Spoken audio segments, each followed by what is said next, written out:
All right, and hello everybody. How are you guys doing today? I see y'all in the chat. How you doing? I was like spending time just reading what's happening in the chat. Hello, Nicholas. Hey, Rose. Wait, Nicholas, tell me where you're um, typing that message in. Where are you from? Say hello, hello, and let us know what these parts you're tuning in from. Lori, how you doing? Loranda, Alri, hey everybody. Eric Travis, welcome back. Eric, Eric, you're from Tallahassee, right? I think Eric is Tallahassee. I see y'all. Rose, how you doing? Who else? Patricia, Karen, Brenda, Carolyn. Hey, everybody. I'm glad you guys are here with me. Let me tell you who I am. I am Dr. Alicia with Coaching with Dr. Alicia, and I am from right here in Illinois. I'm from Illinois, so that's my name and where I'm from. So you guys do that. Lori from Baltimore, that's right. Oh, we got another person from Tallahassee. Oh, Trina. Trenda. I know Trenda and Travis. Y'all have to know each other, right? Hopefully y'all know each other. Where y'all from? Hey, Ebony from Atlanta, the ATL. That's what's up. And of course, Dr. Vibe is here from Toronto, coming in from Canada. Hello, everybody. Never been to Chicago. Y'all got to come to Chicago. Chicago is like really wonderful. It's spring break for the kids, and we've been vacationing in Chicago. We didn't even leave the state, and we're having like so much fun. Stefan from Oakland. Oakland, that's what's up. So, what else is up? Listen, y'all, we are into this book, How to Be an Adult in Relationships. Yes. And it's the 5 Keys of Mindful Loving by David Rico. Rico, like Rico charges. Okay, we're gonna have me and David gonna have some RICO charges together because I'm co-signing this book. This is an amazing book, and I really think that it is so beneficial for us as Black folks that we get into this type of stuff, because this is a book that I think if we followed the 5 keys to mindful loving, becoming more mindful in how we interact with each other, how we talk to each other, how we show compassion for each other instead of pointing the finger, I think that we could get so much further as a people. So this is something that I feel very strongly about, and I really appreciate that. Diddy's baby oil? Are you serious? Wait, where is I'm sorry, I got distracted. Diddy's baby oil. Welcome, Diddy's baby oil. Wow, you're beautiful and classy. Well, thank you, Diddy's baby oil. And that's a whole lot of compliments, because there was a whole lot of baby oil that was allegedly found in Diddy's compound. I'm gonna call it a compound because I don't know what else that could be. Who could live in a place like that? Diddy's baby oil. Oh my goodness, that is hilarious. So we have finished chapters 1, 2, 3, 4, and 5. We are on chapter 6, and today, how to be an adult in relationships. We're going to talk about how do we deal with fears when it comes to relationships. What are you afraid of happening? And so that's what we're talking about. And I want to say hello to everybody, but I also want to say, any of you guys ever felt fear when it comes to being vulnerable with another person and going into a relationship with another person? Today's the day that you really need to tune in. And if y'all know somebody who is commitment phobic, who is too scared to make a commitment with another person, hit the like button and share this video with them, because they need to hear what we're going to talk about today. They need to hear all about chapter 6, because chapter 6 is about fears rush in and dangers too. So all the things that we've been talking about is how to find love, how to connect with yourself. We just finished chapter 5, which is the inevitable, how to get through the conflict stage of a relationship. It is the most critical part of a relationship, the conflict stage. And once you're past it, all sorts of beautiful things happen. But it's the only way to get to know your partner is through conflict. There ain't no way. You can't go around it. You can't sweep problems under the rug. You have to go through it to be able to deal with your own stuff as well as your partner's own stuff. However, one of the things that keeps us from even making that commitment to another person is being afraid. And so today is the day. What is today? March 23rd, 2025. Today is the day that we are going to talk about it. So, everybody in the chat, how many of you guys are crippled with fear and don't even want to be in a relationship with anybody, or crippled with fear and don't want to leave somebody that you need to say goodbye to? What is happening that you're faced with this fear? We're going to talk about this today. And you know people like this. I know people like this. So I'm going to be sharing this video with people I know like this. So make sure that you get the word out, because today is going to be words of wisdom from David Rico. I got 20 years, 22, going on 22 years of experience as a licensed therapist, 34 years of studying human behavior. And David Rico, social worker like myself, has over 50 years. And so we know what we're talking about today. And so this will be good information. So I see you guys. Oh my gosh, Jill, you're self-identifying. Thank you, Jill, for being vulnerable enough. Hint, hint. That's the key to fear. Facing your fear is being vulnerable. So thank you guys for being vulnerable enough to self-disclose the fact that there are some fears. And so Sharita, hey, Sharita said she used to be, but she had to face her fear, and healing is real. There you go. Sharita, hang on. I want you to weigh in and let us know if some of this stuff makes sense to you. So Sharita was scared. She dove in and she healed. And I'm almost certain, because she healed and was able to face her fear, she's free. That's freedom.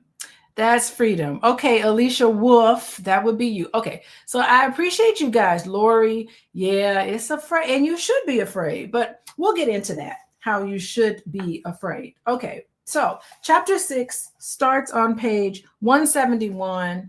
Listen, y'all, I'm Generation X, so I like paper copy. But there's other versions of this book. There's an audio version, and then there's also a version on a tablet.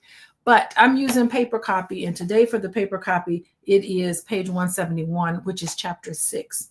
Now, I like how David Rico begins each section. He starts with a quote. He's got 2 quotes today, because fear is like so important to understand fear, that he begins with 2 quotes.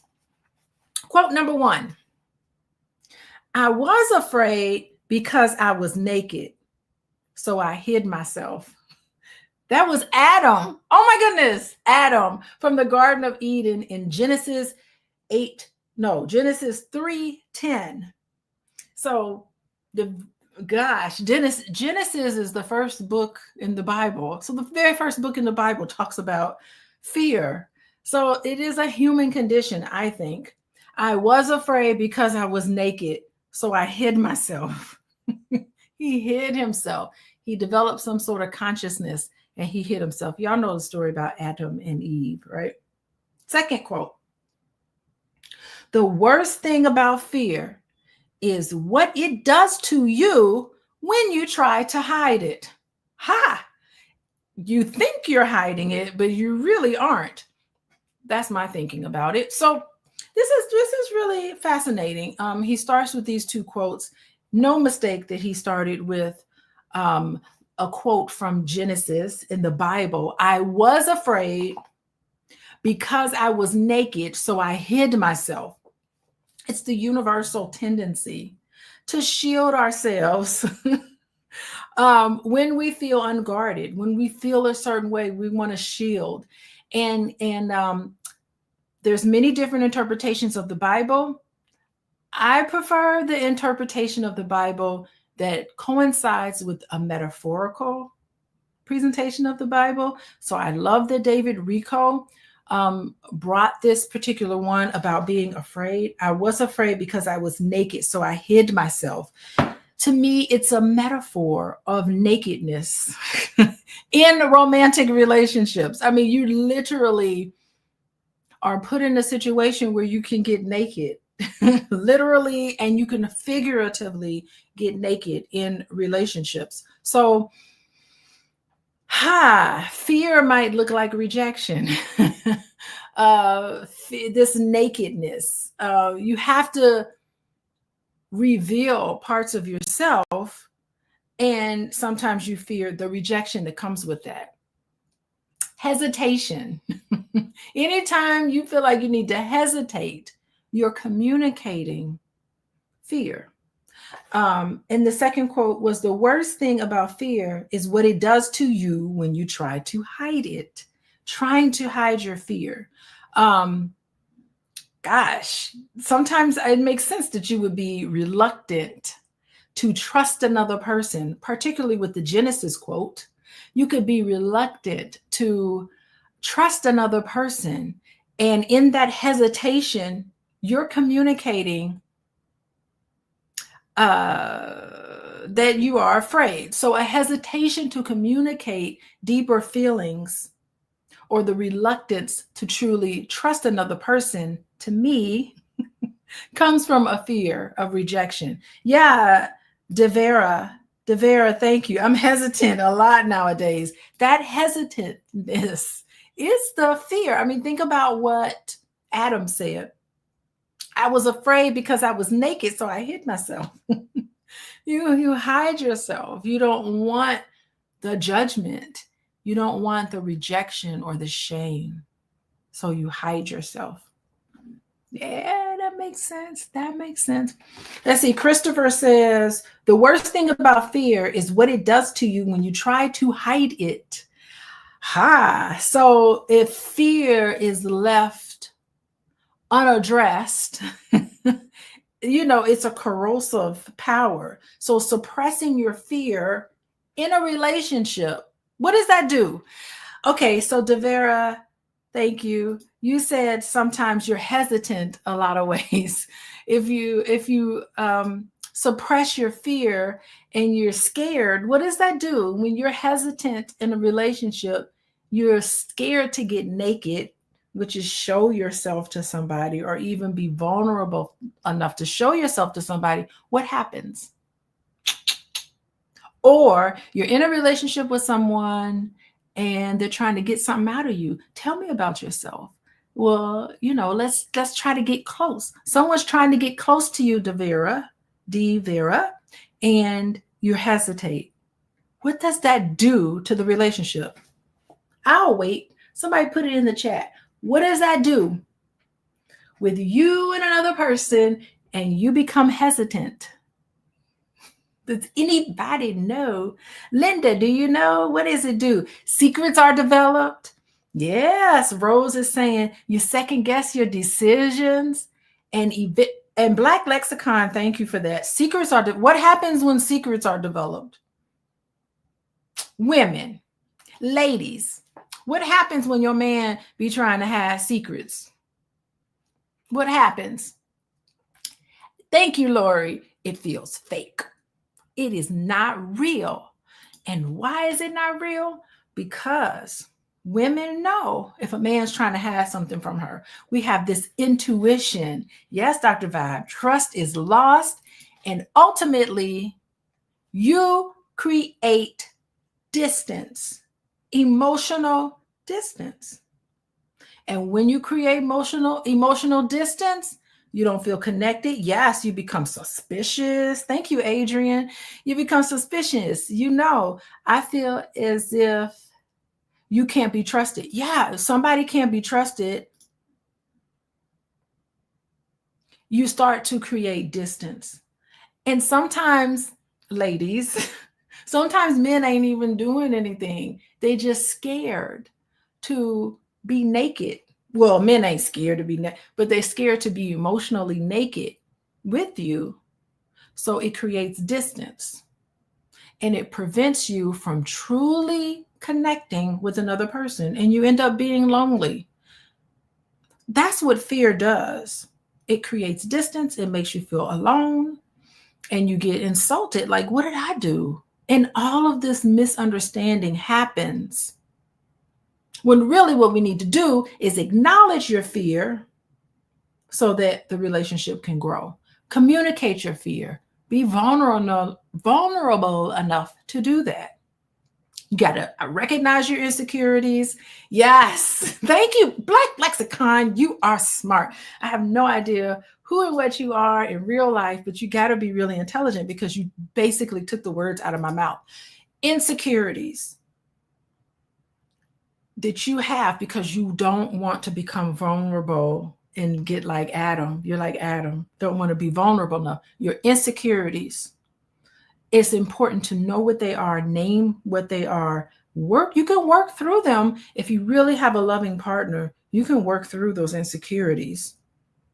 And that can what? Foster an environment of trust and safety, which once you have trust and safety, you're more inclined to become more naked. And that can being naked strengthens the bond between you and another person. Vulnerability is not a weakness. Vulnerability is not a weakness. It is only when you're vulnerable that you can have intimacy. Meaningful relationships only can occur when you are able to face your fears, which is what Davira talked about earlier in the chat. All right. Okay, moving along.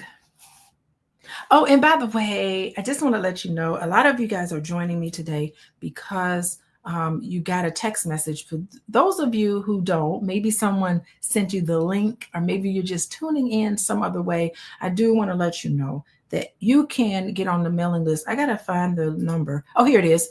Text the word love, LOVE, to 87948, and then you will get information on when I go live. I do plan on going live next week, but who knows what happens. I could be busy and go live at a different time. And I also have other stuff happening. So you get free information from me about healthy relationships, and you want to get on my text list. And it's not just mine. I shared with a bunch of other people who always text the word love to 87948 so you can get really good information. And I believe my husband, Dr. Boyce, also puts information in there. So you get to be in the know. Text love to 87948. Okay. All right. So now we're going to move on and we're going to talk a little bit more about fear. Okay. Close relationships naturally arouse fear. Close relationships, naturally, there's going to be some fear. Fear and worry is actually your friend. It's just when it becomes crippling that it doesn't become your friend anymore. By the way, just letting you know that fear, it's okay. The reason why we are alive today, our DNA is expressed today, is because some ancestor was scared of something and was hesitant. So that hesitation is okay, but you can't let it cripple you. So he's saying close relationships naturally arouse fear. We fear intimacy because we fear what may happen if we show the 5 A's. Y'all know the 5 A's of mindful loving? Uh-oh. Winetta is on top of it today. Could past trauma create a barrier to being open and honest? Yes. To openness and honesty. Yes. Yes, Winetta. Stay tuned. We're going to get into that. We're diving into that. But the 5 keys to mindful loving are, test everybody. The 5 keys are attention, giving and receiving attention, appreciation. Y'all got to do this. Give and receive appreciation.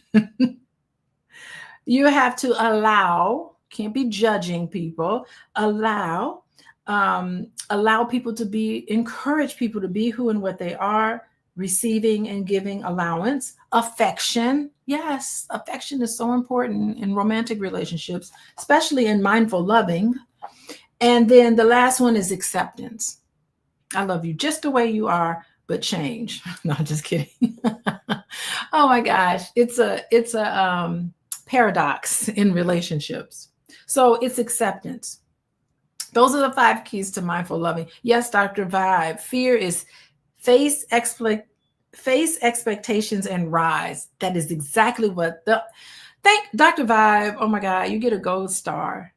Dr. Vibe, because that is basically what we're going to talk about today and how we're going to do it. So thank you. You just answered today's topic. So we fear intimacy because we fear what may happen if we show the 5 A's: attention, acceptance, allowance, affection, and appreciation, and allow ourselves to get truly close to a partner. Is scary. Intimacy fears are normal in certain intimacy fears are normal in an uncertain world like ours. There's no guarantee. You get married anyway. There is no guarantee. You can't predict the future. You don't know if it's going to work out. It could be a nightmare. That's scary for a lot of us. However, what you do is you recognize that fear. You thank the fear. Thank you so much, fear, for showing up. I know you're my friend. You're trying to protect me. So thank you very much. That's what you say to your fear. You have a conversation with your fear. Those of you who are brave enough to acknowledge that that's really what's operating in your life, you thank the fear for showing up, because fear is your friend. Fear is your friend. And so you say, thank you for showing up in my life. I appreciate you. Here's what I'm going to do to minimize your voice in my head, but I'm going to go forward anyway. That's how fear becomes your friend, because it keeps you on your P's and Q's. So maybe if you're getting into a relationship with someone and you think that you want to get married to that person, why not go to Coaching with Dr. Alicia and get some premarital therapy? I can coach you on how and what to think about and to do. I have an entire course on it. I have books on it. I can give you one-on-one guidance. You don't have to go through me. You can go to anybody, any therapist, any coach, licensed. I would recommend a licensed therapist, because you're not getting armchair advice. You're getting evidence-based strategies. You're getting things to minimize your fear, because maybe fear is signaling to you that there's something happening in the relationship that needs to be addressed.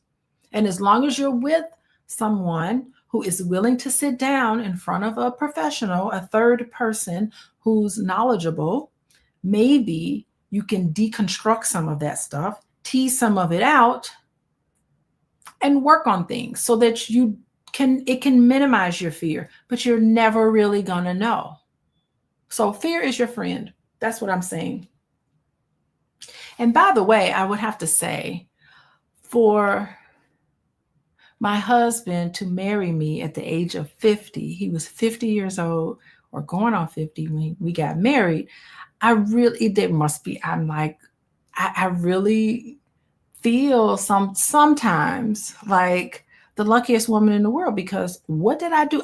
There must be something in me that helped him want to make that type of commitment to me, because he hadn't done that with anybody else to that extent.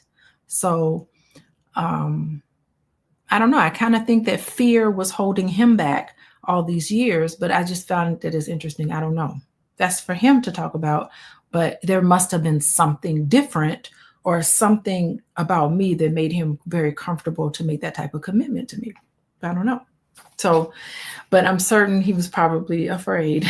I'm certain he was afraid, but courageous to overcome whatever fears he had.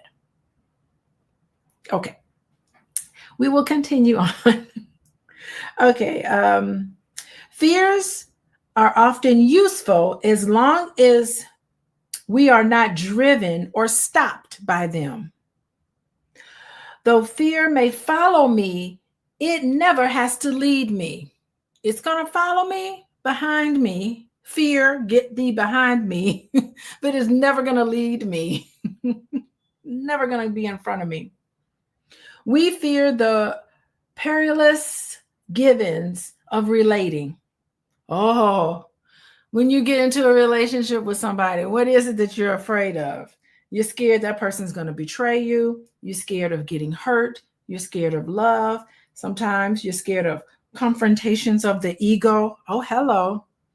You're scared of self-disclosure, and confrontations of the ego make it so that you can never be accountable for your behavior. You're trying to get into an argument to win, not to understand, by the way. So you're scared of self-disclosure and abandonment and engulfment. Abandonment and engulfment. The last two of these are the central fears in relationships. You are not alone if you feel them. So let's see. What do y'all think? Abandonment and engulfment.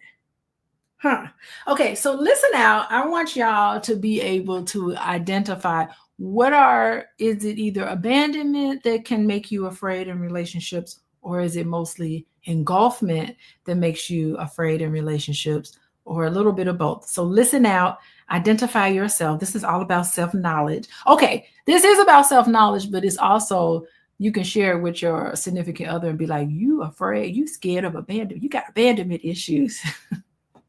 You could always do that too. But it's always better to look at yourself and then talk about yourself and disclose it. So it's either abandonment or engulfment. Okay, let's dive into what those are.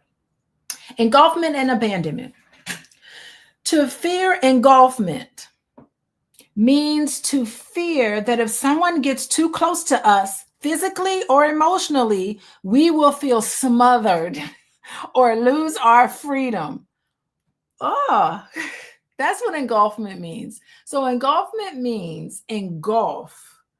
Ooh. When I see the word engulfment, you know what comes through my head? Like a star. Have y'all seen like those science videos where they'll show like a star when it goes into like a black hole? Or what experience happens when the hydrogen burns out of a star and it engulfs itself and it implodes or something, and it just like everything goes into a black hole and you never see it again? That's how people feel when they have engulfment, that you would just not be able to come out, that it's gonna, because before, okay, in case y'all don't know, the sun eventually will run out of hydrogen in a couple of million years. And what it'll do, it'll get bigger and it will engulf all of Earth and then some. Probably, I think our whole solar system will probably eventually go away. Just my little science knowledge. So eventually the sun is going to get big. And that's how the sun is going to get big enough where it's going to engulf the Earth. That's a very frightening feeling because you can't come out of that. It's like suffocating. Someone's engulfing you. They're suffocating you. So to fear engulfment means to fear that if someone gets too close, like if the sun gets too close to the Earth, it'd be disastrous, right? To us, physically or emotionally. Yes, thank you, Black Lexicon. Implosion. Very smart guy. I think you're a guy. You look like a guy in your picture. Yeah, so it will implode. Okay. So you will feel smothered or you will lose your freedom. I can tend to, okay, so I'm going to have to say, okay. I can be smothering. I have a tendency to be smothering, and I don't know, like I got to lose that a little bit. And it is, I don't know. I feel like boys, he'll just say enough. I've had enough. And I told him, I said, look, I have a tendency of being smothering. So if you feel like I'm smothering you, just say something and I'll back off because I'm okay, because I'm self-aware. So I tend to do too much. And so sometimes he'll say, okay, back off, Alicia. And I'll be like, okay, fine, I'm sorry. But I tend to be more of a smother. I can smother people. But anyway, to me, it's love and nurturing. But to other people, I understand that I can come across as smothering. But I'm an independent person and I'm okay. I can back off. There's other things. There's other things I can do. Okay. Yeah. So Ebony is like, Ebony can't take it. Engulfment for me. But like, I feel like I lose myself in my focus. Yes, Ebony, I understand. I totally understand people do this. Linda, like maybe you're extra needy. Yeah, I could be needy, but I recognize it. I do recognize it for myself. I recognize that that's something that I just have to check in with people and make sure that I'm not doing too much, because I'd be doing too much sometimes. Moving along. This is equivalent of too much attention or affection and not enough acceptance and allowing. Yes. Lori loves it. I love clingy too. And I can need space. Yeah, I need space, but I know I need space. I'm okay. So if you're engulfment means too much attention, too much affection, just giving too much of it, and not enough acceptance and allowing. So you just need to accept and you need to allow. If we feel engulfment, we say, what do we say? Let me be. We say let me be if we feel engulfment. Okay. That's engulfment. Okay, I see some of y'all are already able to recognize that you don't like this. So if this is what happens to you, engulfment is something that you can't take. I'm the opposite of engulfment. Okay, so Eric is like, I'm not engulfed. Engulfment is not a thing for me. Okay, so maybe it's fear of abandonment, Eric. Does that work for you? Okay. To fear abandonment means to fear that if someone leaves us, we may be so bereft that we will not survive emotionally. Okay, that's dramatic. Like, come on.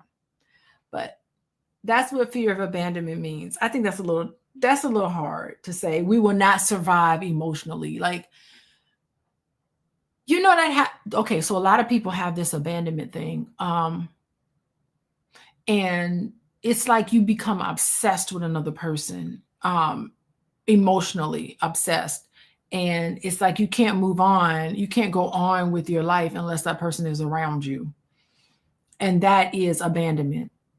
You have this abandonment issue. And, that's not healthy at all either. So this is the equivalent of a loss of attention, appreciation, or affection. So if you have those abandonment issues, then you did not get enough of attention, appreciation, or an affection, and you feel like you're going to lose it.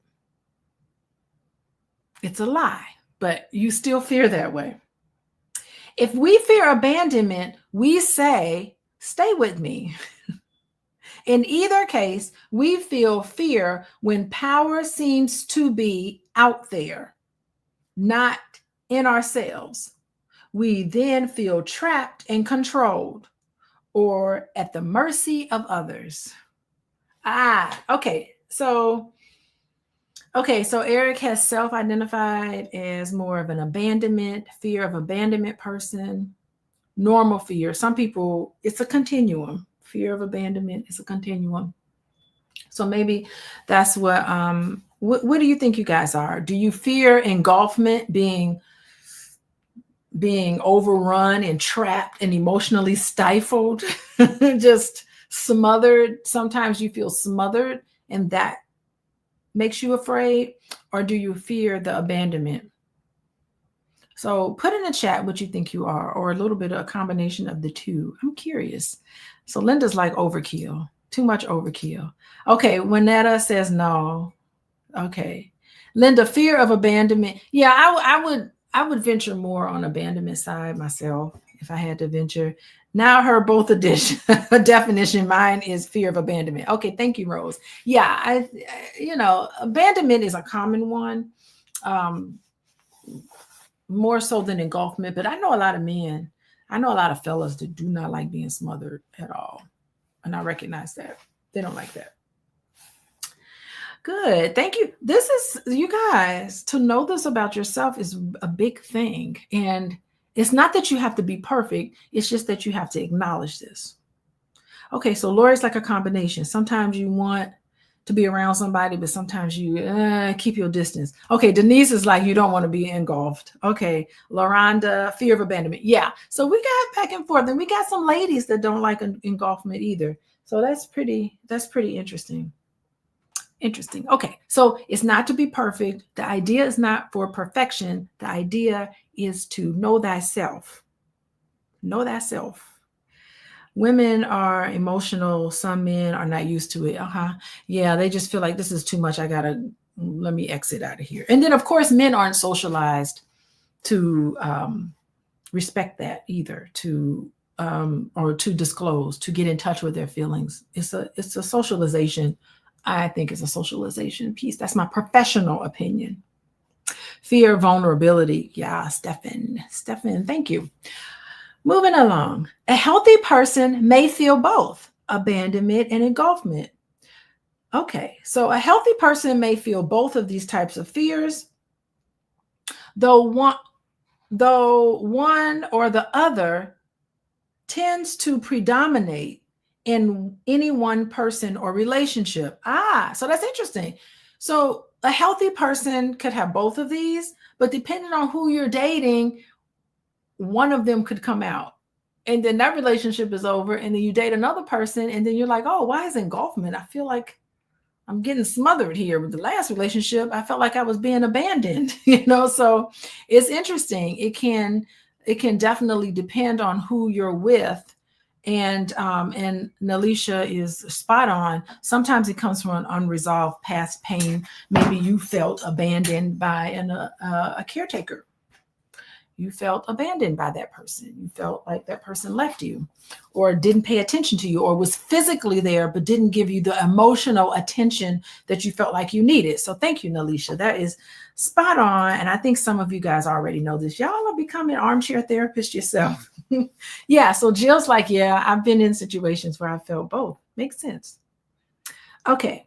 So a healthy person may feel both abandonment and engulfment fears, though one or the other tends to predominate in any one person or relationship. We may feel these fears without ever calling them by name or knowing their origin. Moreover, since they are physically rather than intellectually remembered and maintained, they are often immune to ordinary willpower. They appear to be automatic reactions to authentic stimuli. What does that mean? When they are physically remembered but not intellectually remembered, you're not going to know. You're not going to know. You're not going to be able to identify it, because chances are you were so young, you don't remember when you were abandoned, but you remember the feeling of abandonment. How about that? This happens a lot. I remember, like, this is how we have projection. Y'all know about projections? It's a typical thing that happens. Freud talked about it. He was spot on. Sigmund Freud was spot on with his defense mechanisms. And sometimes we do what's called projective identification. And that happens when we project on another person our own unresolved issues. Projective identification. We are projecting onto another person our unresolved issues. So perhaps we can't intellectually say what our partner has done to make us feel like they're going to abandon us. We don't know. We probably aren't able to point to a specific behavior that our partner has done, but we can point to a feeling. I feel uneasy right now because you left.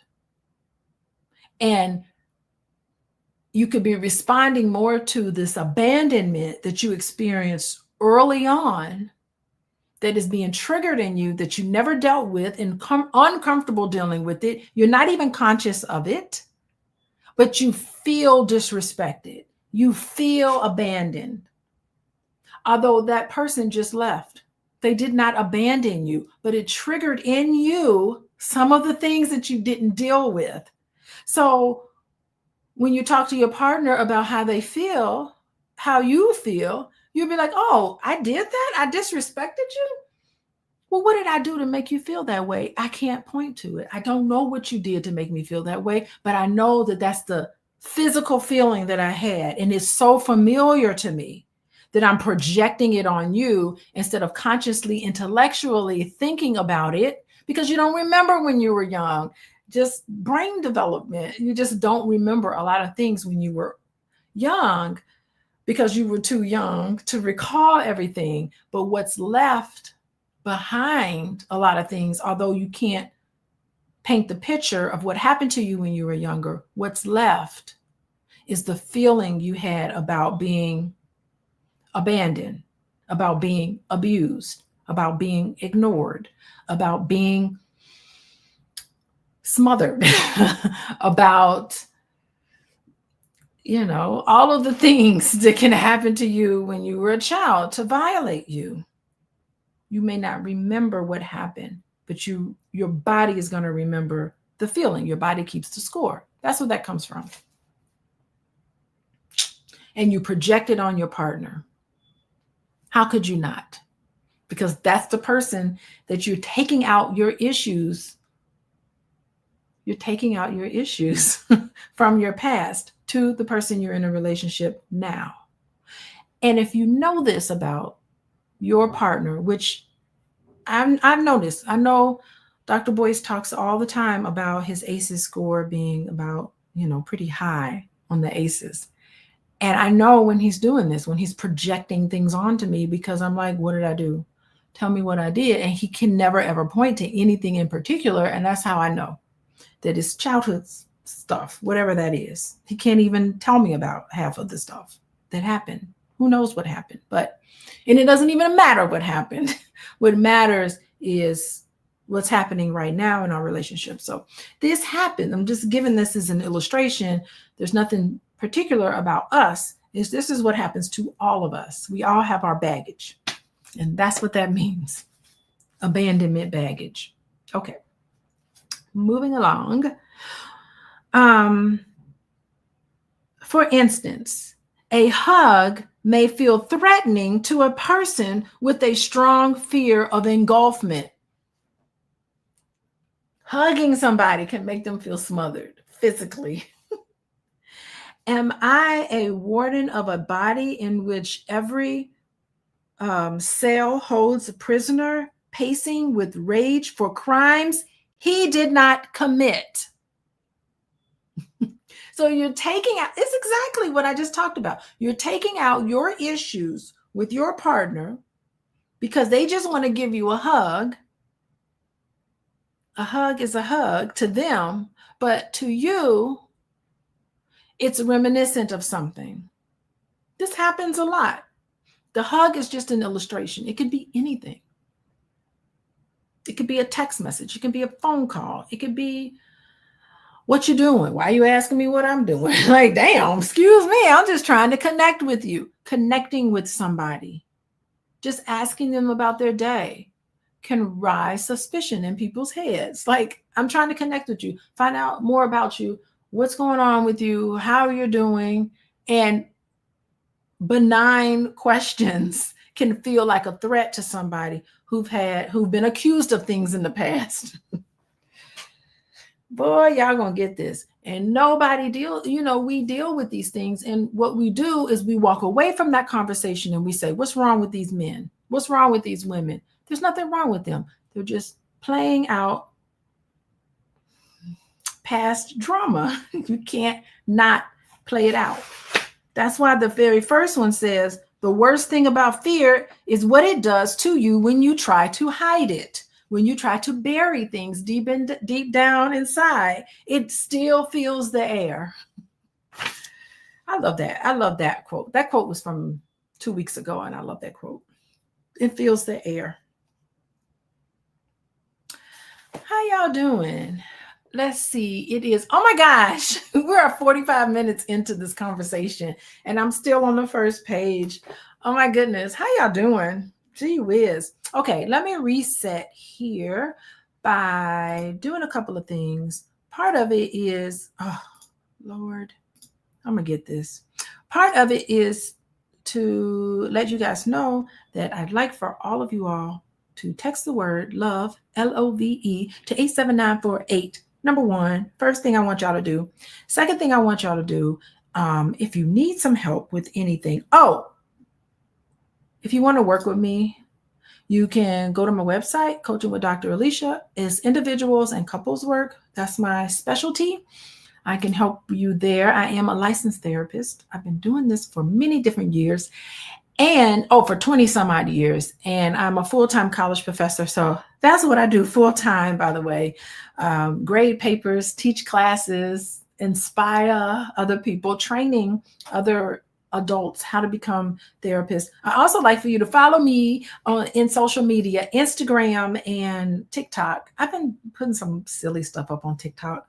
My daughter's going to looks like she's going to Tuskegee University. And so I've been teasing her, telling her she got to get into the line dancing. So I've been putting line dance stuff up and crazy stuff I'm doing today. We're on spring break, so I'm just having a good time right now. But follow me on Instagram. You get really cool information about things that I'm doing that are coming up. You can also text love to 87948. Okay. So now that I've said that, I also want to remind you guys to hit the like button, and not only hit the like button, but share this with people. Y'all know people who are scared of commitment, the commitment phobia people in your life. Be sure to share this and let them know that hey, was thinking about you, and I want you to take a look at this because we can't let fear stop us, right? We cannot let fear stop us. How you doing? Oh, Keisha, insurance. Well, I'm licensed in the state of Illinois. So if you live in Illinois, I take insurance. Wait, did I put it in there? Yeah, I take insurance in Illinois. If you live in the state of Illinois, insurance is state by state. But if you're out of state, it's called coaching. But I'll explain all of that to you when we meet. So there we go. Okay. Let's move on. So we've been talking here about fear, and I've only got one page in, and we're 50 minutes in. So let's get to it. Okay. On page 172 of chapter 6 of the book, let me tell you the book, How to Be an Adult in Relationships, The 5 Keys to Mindful Loving by David Rico. Really love this book. The 5 Keys to Mindful Loving is what? It is attention, appreciation, allowance, affection, and acceptance. You have to be able in adult relationships to really be able to love somebody in a mindful way, which to me, there is no other way to love. You have to be in a position where you can receive and accept the 5 A's. Okay. And this book is going to show you how. So let's move on. Page 172. We continually alternate between our need for closeness and our fear of closeness. In infancy and early childhood, oh, here we go. Now they're getting to it. Infancy and early childhood, we may have felt our identity endangered if one or both of our parents smothered us with attention, appreciation, or affection. Parents' job is to be able to watch and observe their child and figure out when to step in and when to back off. You have to be sensitive to cues that your parents give you. So, for instance, there's a video of, oh my gosh, my big 14-year-old daughter. She's so tall. She's taller than me and boys. I have a video of her as a babe. I guess she maybe was a year old. She was listening to India.Arie sing. And I came up to her to hold on to her, to pick her up from her high chair. And she looked at me and she was like, she gave me body language saying, don't pick me up yet. I don't want to be smothered. I want to be able to watch India.Arie sing, which is interesting because that girl loves to sing. She's singing all the time. So Um, it was, and I got it on video. So it's on my Instagram if y'all follow me on Instagram, but you have to like scroll down to the bottom. But she's telling me, don't pick me up. And I was able to read the cue. Oh, she doesn't want me to pick her up. Let me let her listen to India Arie. I don't blame her because I love India Arie. And so I wouldn't want nobody to take me away from India Arie when she's singing. So I thought that was interesting. She wanted to stay and listen to it, but her body language was to tell me, no, mom, I don't need a hug from you. Please don't pick me up and smother me. Don't do that. I want to sit and watch India Arie. So that's just an example of what you do as parents. You are to be able to tell when your children are crying. At that moment, you probably do need to respond to them and pick them up and pat them up, right? You don't want to abandon them. But when they're done crying and they're ready to crawl off your lap and go play, you allow them to do that. Now, sometimes we may have felt, like this talks about, our identity endangered if one or both of our parents smothered us with attention, appreciation, or affection. If I were to smother my child when they don't need it from me, that's inappropriate. That's bad parenting. And sometimes parents do that, not because their child needs a hug, but sometimes parents hug their children because they themselves need hugs. Got it? You get how that works? You're not working out for the best interest of you. You're giving your child a hug because that's what you need, not what the child needs. So if I was one of those needy moms, really, really emotionally needy or physically needy, I may have reached out and grabbed my child and stopped her from watching India Arie, caring little about what my child wanted in that moment, and only cared about what I wanted. So I'm using my child to fulfill my needs. That is not your child's job. It is not your child's job to fulfill. Thank you, Winetta. You're so smart. I already know you're smart because I know about you, Winetta. You're using your child to carry out your own needs. That's abusive. And it's emotional incest. Yes, I said it. It is emotional incest to do that to your children. So yeah, now that I use that hard word, you're connecting with them, not because of what they need, but because of what you're lacking. Emotional incest. Let's move on. As a result, we may feel the fear of losing our identity and learn to set rigid boundaries. Consequences of that. Okay? We rejected the hugs and said no to the demands and hid from the attention. We rejected the hugs, and hid from the attention. Thus, we built a wall that keeps out the dangerous love, but also, sadly, almost any love. So it stops you from growing when you're in a situation as a child where your parents weren't able to regulate. Think dysfunctional relationships. Yes, Elaine. So smart. Another brilliant person. Because smart people here. Yeah. We reject the hugs and said no to the demands and then hid from the attention. That's what happens. That's the consequences of that. Thus, we built a wall that keeps out the danger love, but also, sadly, almost any love. The more severe the rejection, the more rigorous the withdrawal. Understanding this makes withdrawal in others or by us a trigger for compassion.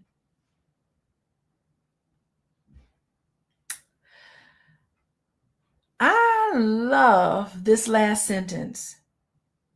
A trigger for compassion. When you learn things like this, when you are able to recognize how fear operates in you, how fear operates in your partner, you address it with compassion. You don't look at the other person and say, what is wrong with you? You say, something was wrong with what happened to you. That's compassion. Far too much, we hear people pointing the finger, blaming other people. What's wrong with you? You, da, da, da.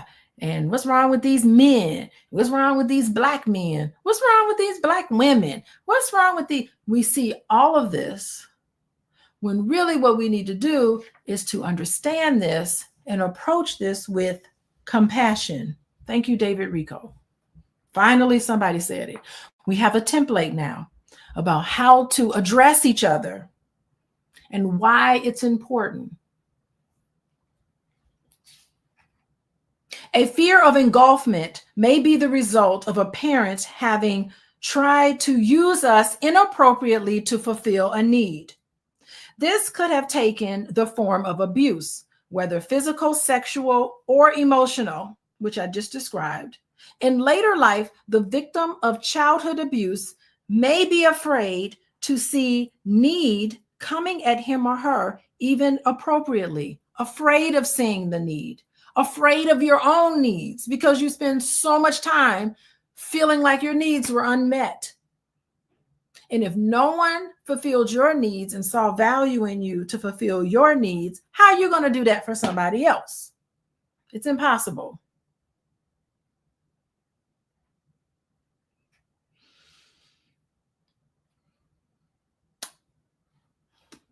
Where was I? A fear of abandonment. Oh, wait.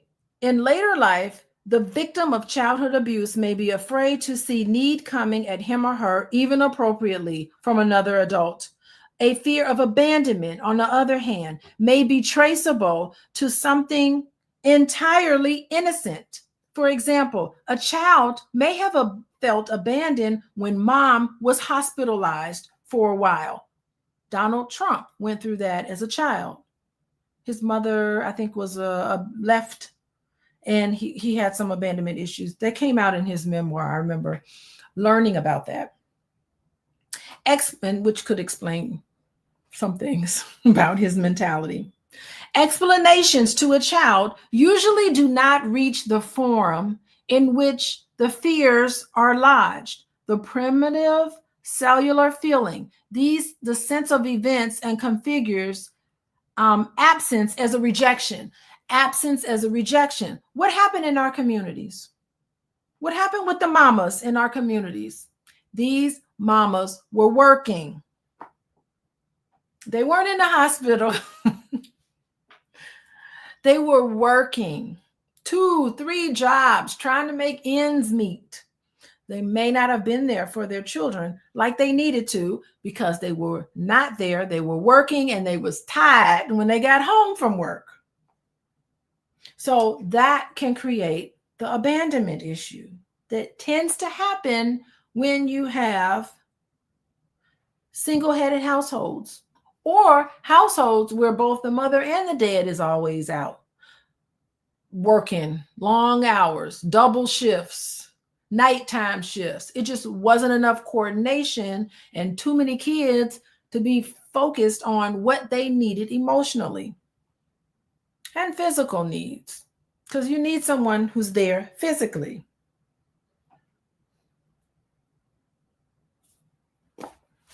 The economy. The economy has a lot to do with this. What happened? It used to be that a one-income household was enough to pay all the bills. Not anymore. Indeed, some people consider any absence on our part as an abandonment. They can't visualize gradations in human distancing, no spectrum between a timeout or a walkout. So you're carrying that with you, the feeling with you. You can cognitively say, yes, my mom worked a lot. You could be like Rose. Yes, I spent time with my grandmother, and my mom and dad were working, and I spent time. You can consciously intellectualize this, but the feeling of abandonment is still there. because that's what happened. You can't connect the two. There is no pretend. Y'all know the African. There is no pretend when it comes to the subconscious mind. You don't know the difference of pretend. When Ricky got shot in Boys in the Hood, that was real. I was in the theater watching it. The whole entire theater had the physical feeling of somebody they cared about being shot. This was Gary, Indiana. I watched this film in Gary, Indiana. God knows it wasn't far from relatable things. That's a subconscious thing. You can't undo that. We know intellectually it's just a movie, but physically we don't know the difference. So that's what's happening. To no fault of our mothers. It was just what they had to do. Okay. Our looking down at an incoming text on the cell phone seems like a deliberate dismissal of them.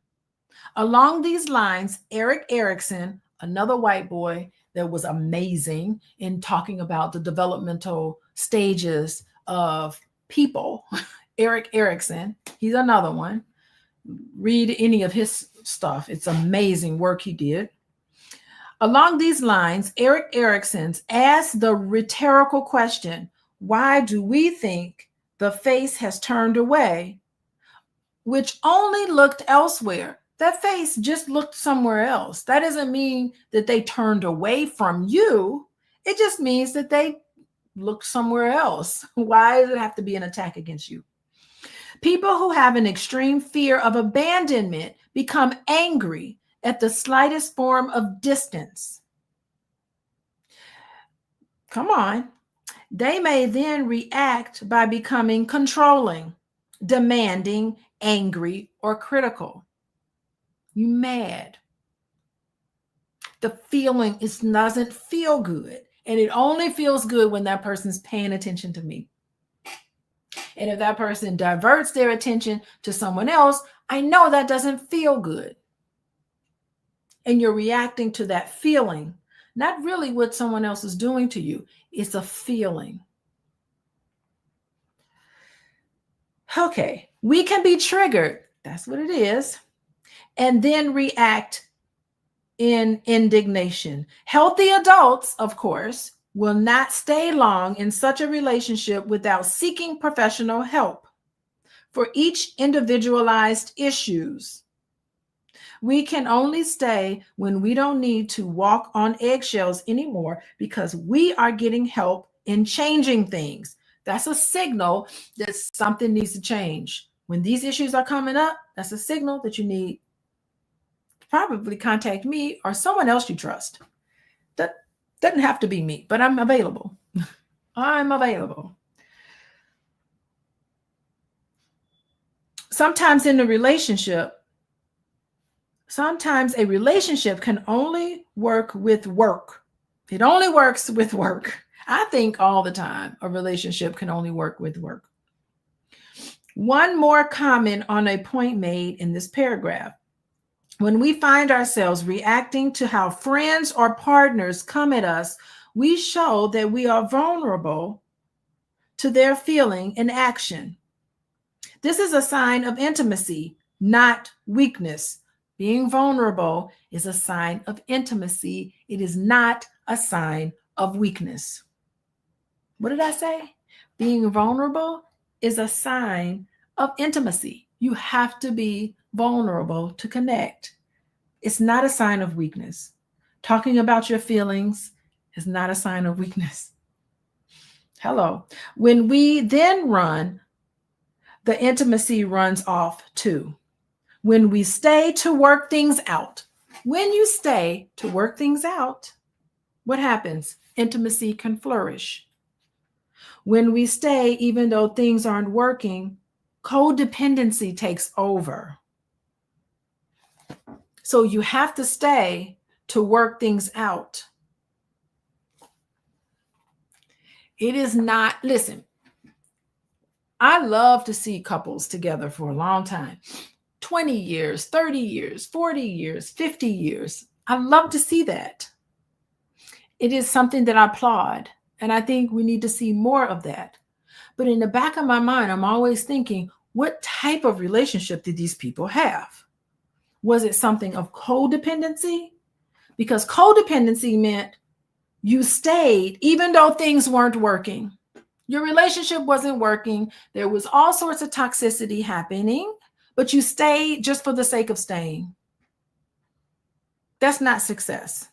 But when we stay in our relationship and we are working things out, that's where I applaud that relationship. You stay to work things out, not stay when they're not working. I'm gonna put an asterisk next to that one.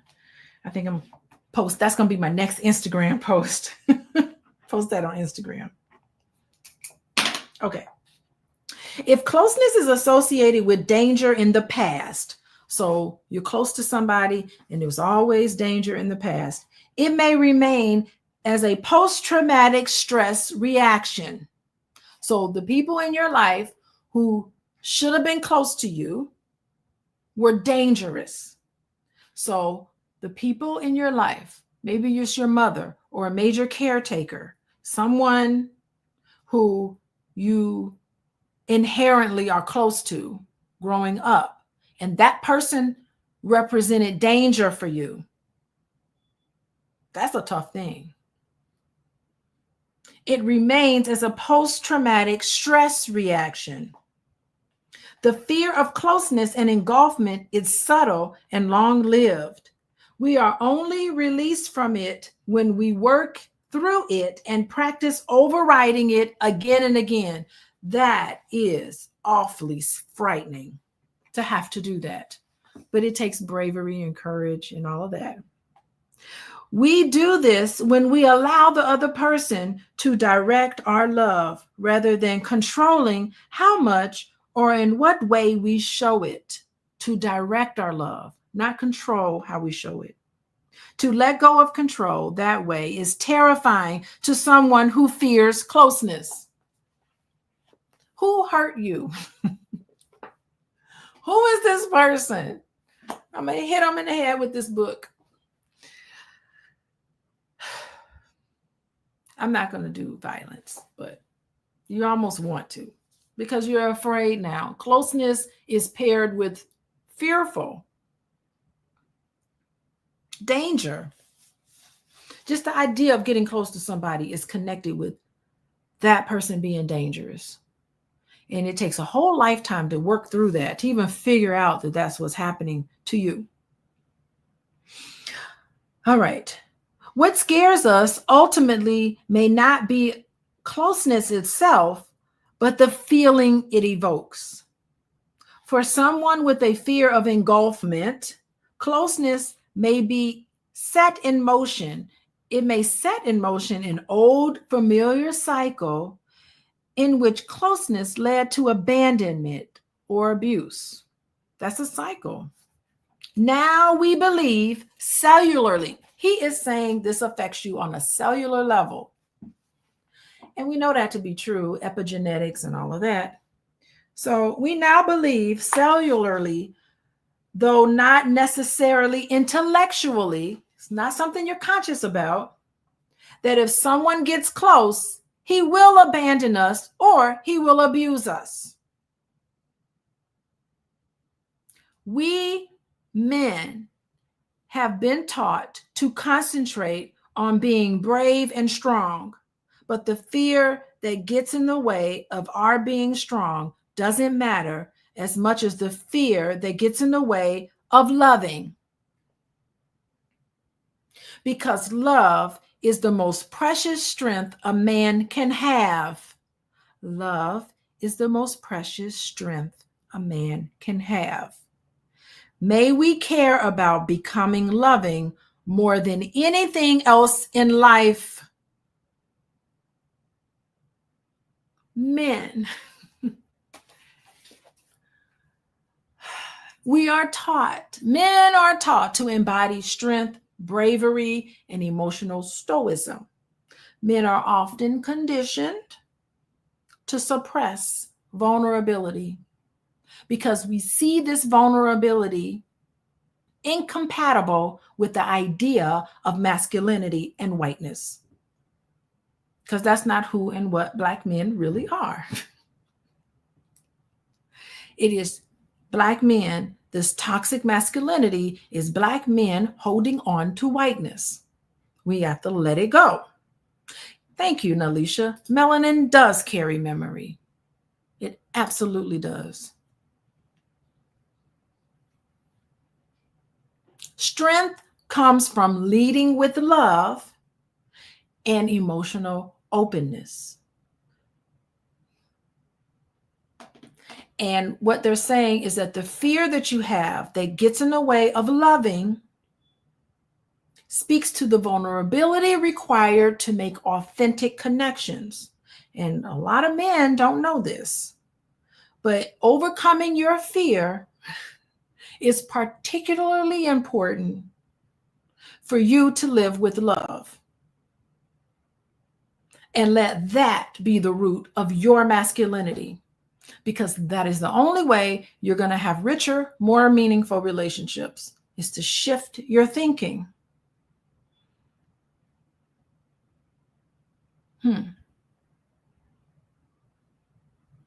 Men have to be better at understanding the importance of love, given all of the pressures you have not to love. Look at our leadership right now. There's no love there. And then we're supposed to applaud that and look up to that and think that that's the way of being. Okay. How y'all doing? Oh my gosh, it's been over an hour, but I'm gonna keep going because I got one little section left on page 174. I'm gonna go a little faster through this, but I think it's important.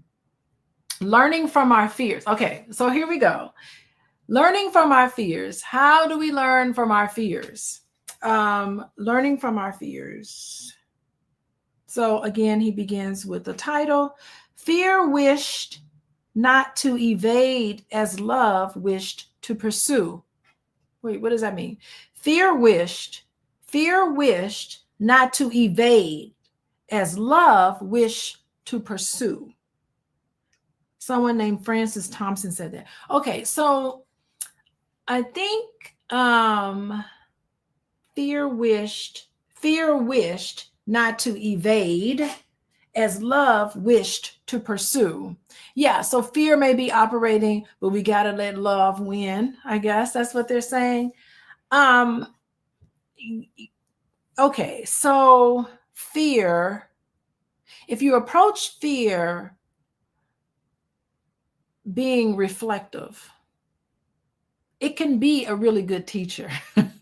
Experience is a good teacher, but like understanding that fear is something that you can approach in terms of what you can learn from it. I think it's so much better.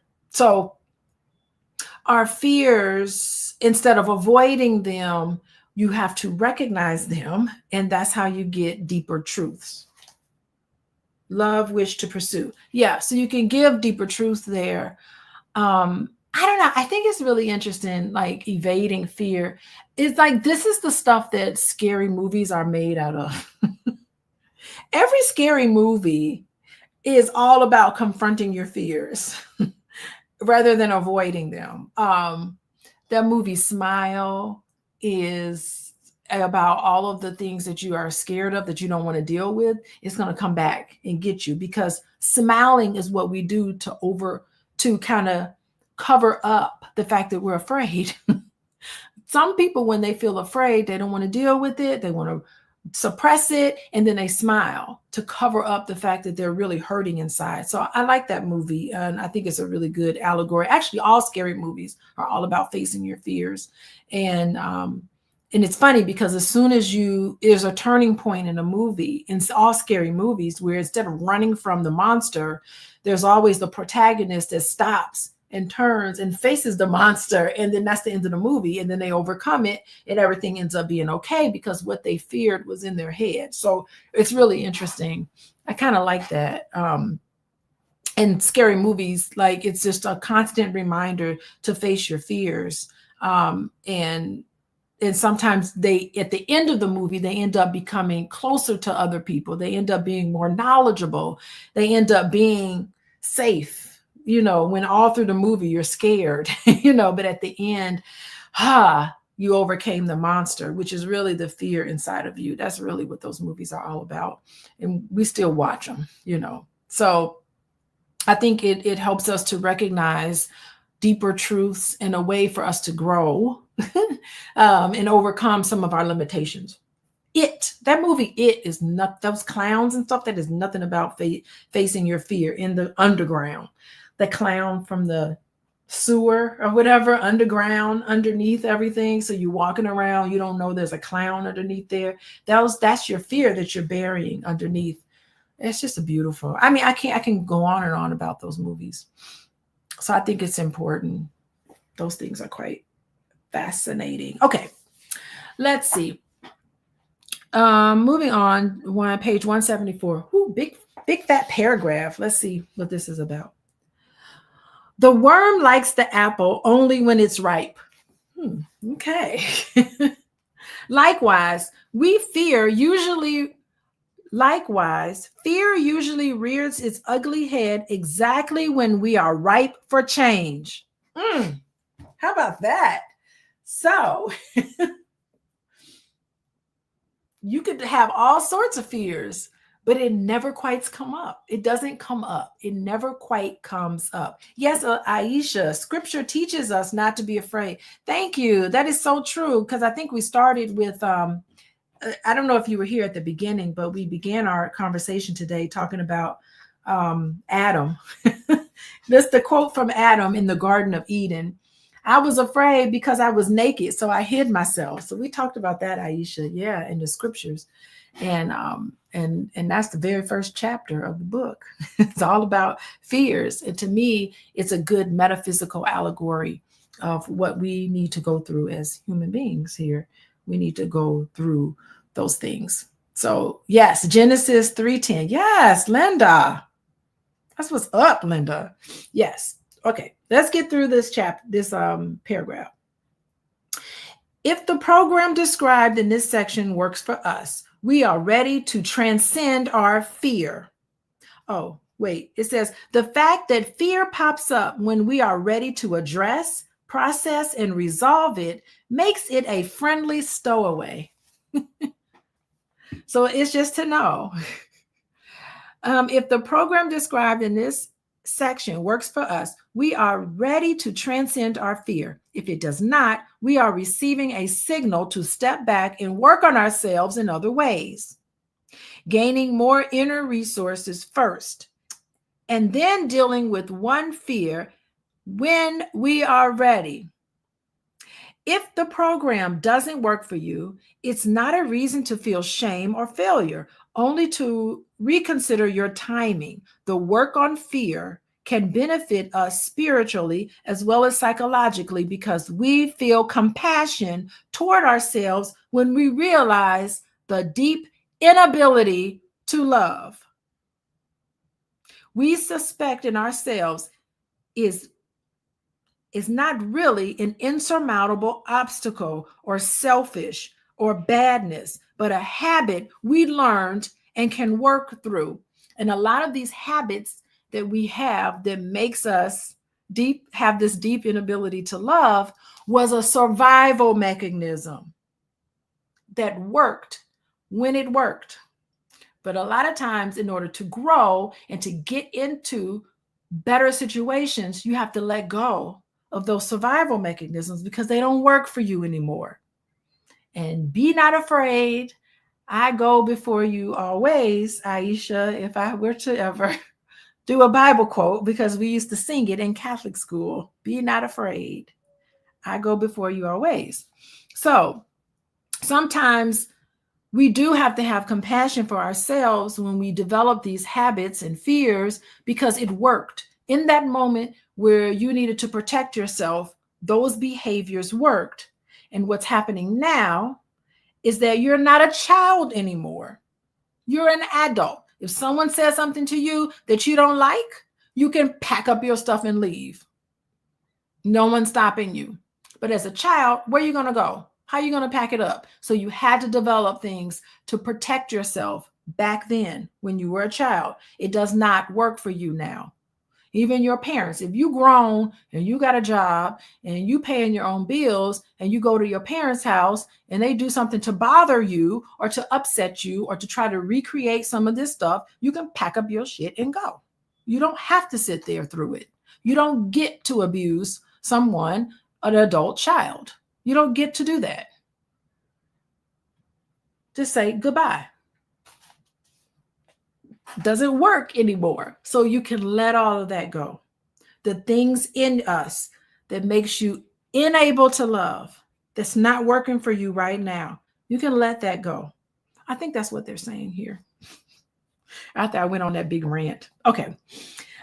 We could take a similar approach to the fear that what we have will be taken from us, which may have become a governing principle in our life, leading us to hold on to tightly to what we have.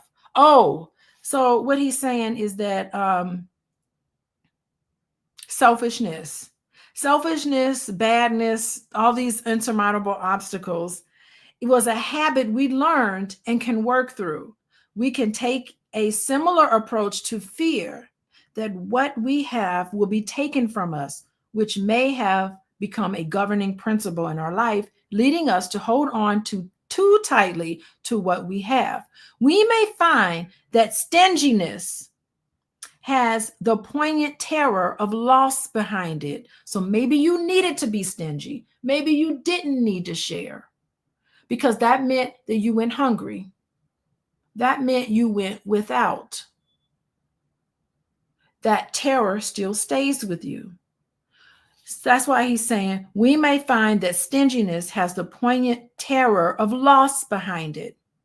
Compassion for the tight hands on the purse and a gentle bid to loosen them is more appropriate than censor and slapping them. So he's saying that you need to be compassionate for other people who have these issues. They're holding on, they're stingy, but you need to be patient with other people. I think that's what they're saying. Okay. So moving on to page 175.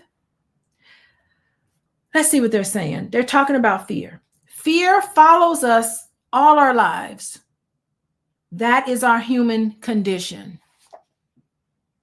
Fear follows us all of our lives. That is our human condition. So we talked about hesitating. You know, fear is what's whispering to us when we hesitate. Those moments of hesitation, that's when fear is whispering to us. Yeah, I mean, I think it lingers in the shadows. Sometimes when we're making difficult choices or we can become indecisive, it's fear. Fear follows us all our lives. It's our human condition, a constant presence that reminds us of our vulnerabilities. So maybe we need to change the way we look at fear and hesitation as a reminder that we're vulnerable and we need to become vulnerable. Okay. So fear follows us all our lives. That is our human condition. Okay. The next quote. Fear sometimes catches up with us. That is our occasional predicament. So you think you can run from it. This is where the scary movies are so important because scary movies are all about fear catching up to you. So at times, fear will catch up to us as an occasional predicament. So occasionally, when we're ready to face our fears, that's when it shows up. So these are moments when fear sometimes is inescapable. You can't bury it. Sometimes it seizes control and it catches up with us and we have to face it. Okay. The next one says, Fear never has to stop us. That is the purpose of our work. So, just like at the end of the scary movies, fear never has to stop us. It is the purpose of our work, and we become to understand the fear, how it operates in our life, and that's how we can confront it, because that's what spooky movies do. They help us confront our fears. And what's interesting, what happens actually at the end of the movie, you confront your fear. The beginning of the movie, that's where you are noticing this fear is coming up. And then in the middle of the movie, you confront it. At the end of the movie, by the end of the movie, you're overcoming your fear. But what happens at the very end where you're like, uh-oh, there's a part 2. There's new fears that come up. So what they're saying is that as soon as you're done growing and learning about yourself and going through these trials and tribulations, what do we do naturally in our human condition? We face another fear that we are now ready to confront. You weren't ready to confront it at the beginning of the movie because there were other things that you needed to deal with. But at the end of the movie, after you confront your original fear, there's another one that pops up. And that is the human condition. And that's what we agreed to when we decided to become sentient beings in our bodies, is to experience all of this so that we can grow. That's what it is. Paving the way for growth and self-discovery. That's all those spooky movies are doing. It's scary. Okay. Last paragraph here.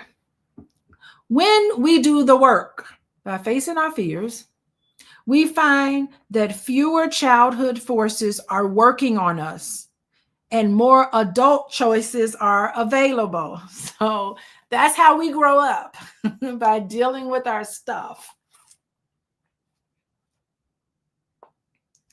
We also notice more flexibility in our handling of changes and transitions. So if you're somebody who's rigid, then that means you need to grow. Rigidness means there's some aspects of you that you haven't been able to overcome. You're acting like a child. Rigid people are childish. Flexible people are adult-ish, right? And we no longer insist on perfection in our world, perfection in our partners, and ourselves. That's unrealistic anyway.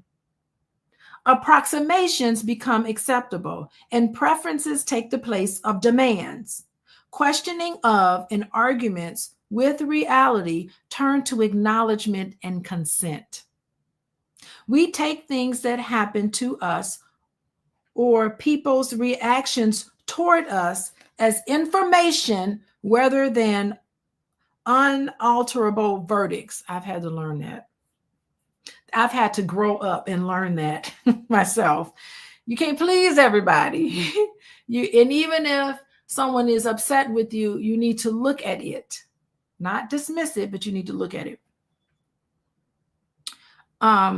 We can reframe our dramatic experience. He abandoned me becomes he left. We talked about that last week. She engulfs me becomes she crowds me sometimes. I was betrayed becomes I was fooled.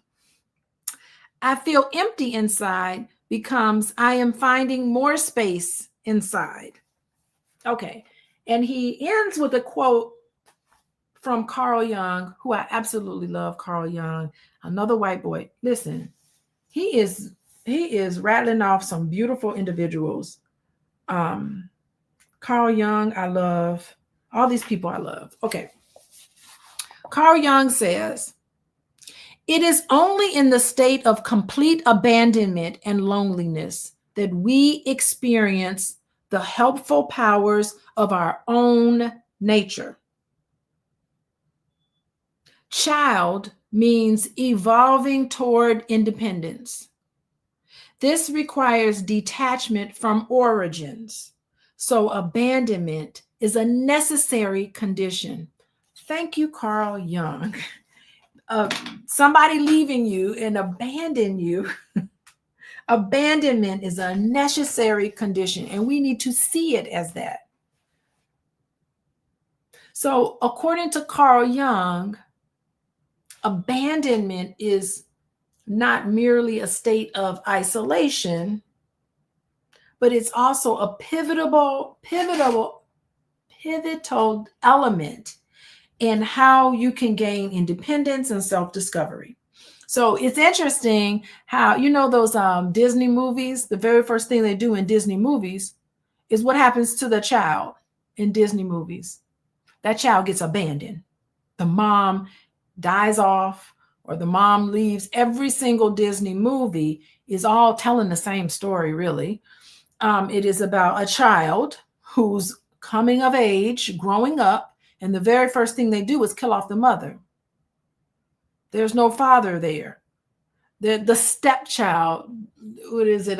Cinderella, even Elsa, and Frozen. All of the movies, they kill the parents off because that's the abandonment. That's a pivotal moment of independence. And we see these characters evolve into a princess, but that's what happens to us. That's why those stories are beautiful. Bambi, that's what happened to Bambi. Bambi's mom got burnt up in the forest fire. I mean, all of these things happen because that's a necessary process.